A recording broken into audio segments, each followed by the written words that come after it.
Celui qui fait des câlins à tous les joueurs du FC Barcelone, c'est l'arbitre qui était en charge de la VAR lorsque le penalty de Vinicius n'a même pas été sifflé et même pas été revu. Restez jusqu'à la fin, je vais vous montrer.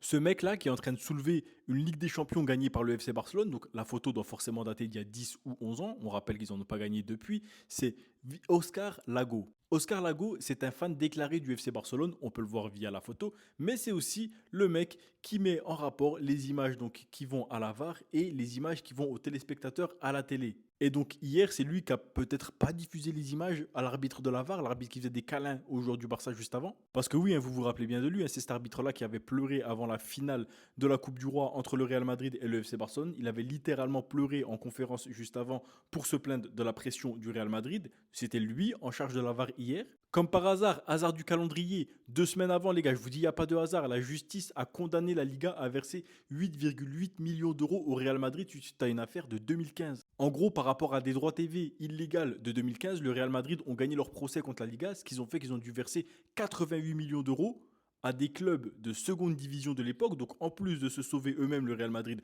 sauve les clubs de seconde division de l'époque. Autant dire un beau geste. Bizarrement, c'était il y a 2 semaines, sans rentrer dans le timing où les arbitres commencent à être un petit peu méfiants envers le Real Madrid. De plus, il y a 2 semaines, Laporta, président du FC Barcelone, disait Javier Tebas est une personne admirable qui vit son travail avec une grande passion.